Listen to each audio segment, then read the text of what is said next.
known for his pioneering work in human intelligence, Galton is a brilliant polymath. He's an explorer, an anthropologist, a sociologist, a psychologist, and a statistician.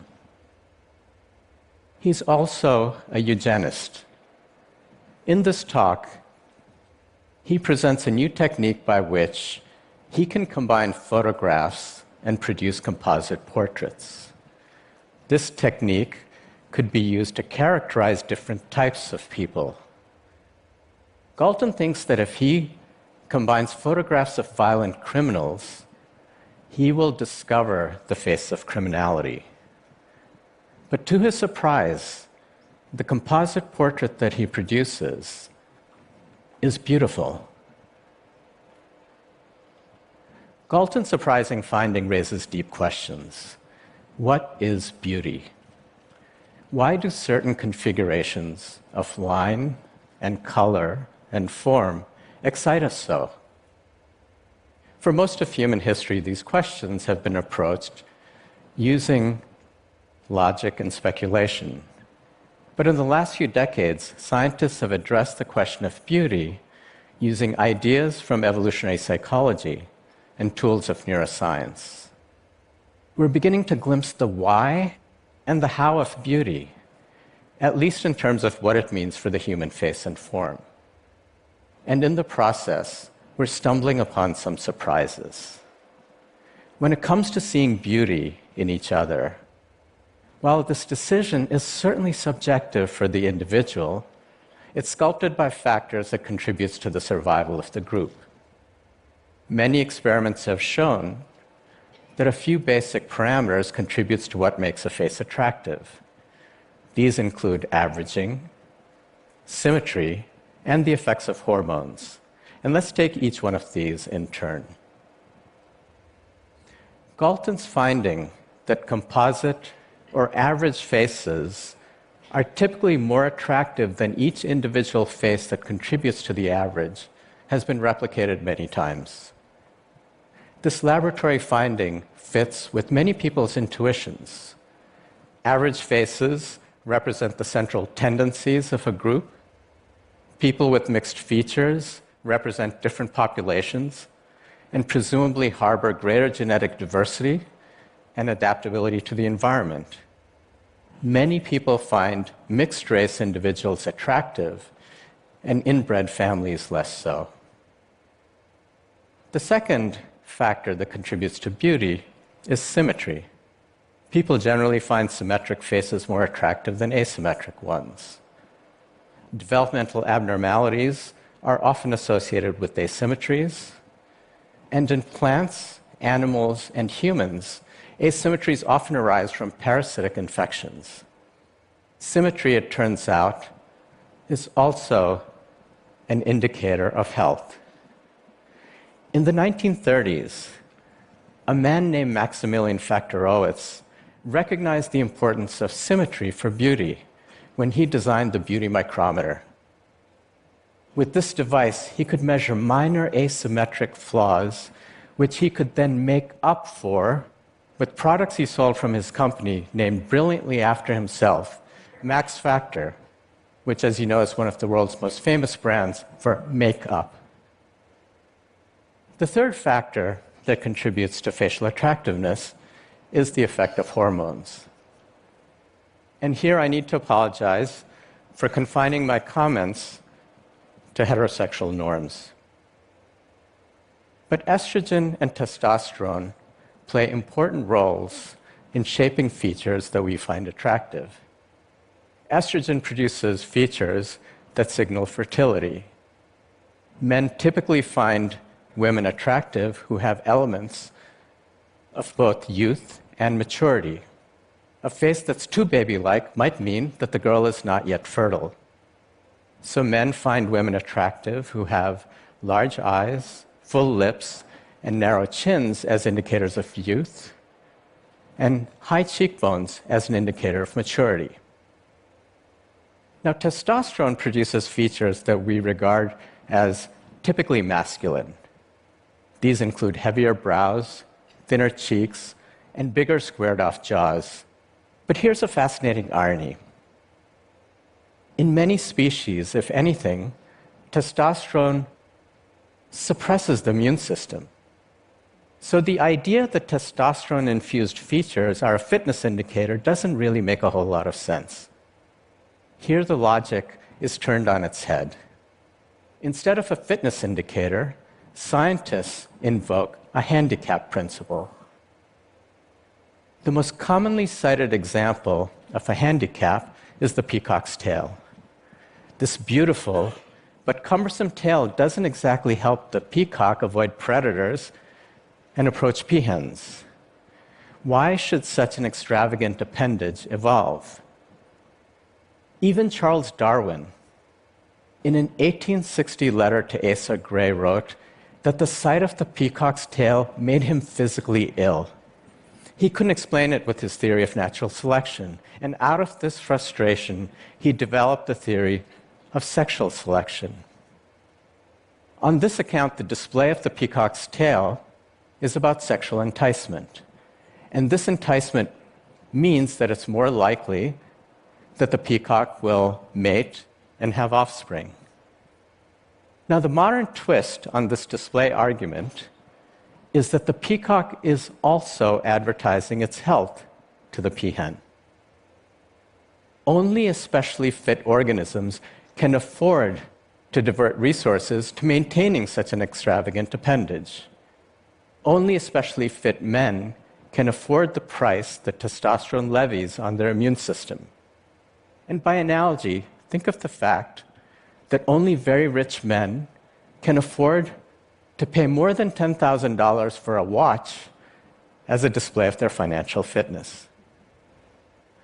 Now, many people hear these kinds of evolutionary claims and think they mean that we somehow are unconsciously seeking mates who are healthy.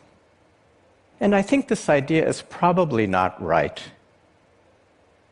Teenagers and young adults are not exactly known for making decisions that are predicated on health concerns. But they don't have to be, and let me explain why. Imagine a population in which people have three different kinds of preferences: for green, for orange, and for red. From their point of view, these preferences have nothing to do with health. They just like what they like. But if it were also the case that these preferences are associated with a different likelihood of producing offspring, let's say in a ratio of 3 to 2 to 1, then in the first generation there would be 3 greens to 2 oranges to 1 red, and in each subsequent generation, the proportion of greens increase so that in 10 generations, 98% of this population has a green preference. Now, a scientist coming in and sampling this population discovers that green preferences are universal. So the point about this little abstract example is that while preferences for specific physical features can be arbitrary for the individual, if those features are heritable and they are associated with a reproductive advantage, over time, they become universal for the group. So what happens in the brain when we see beautiful people?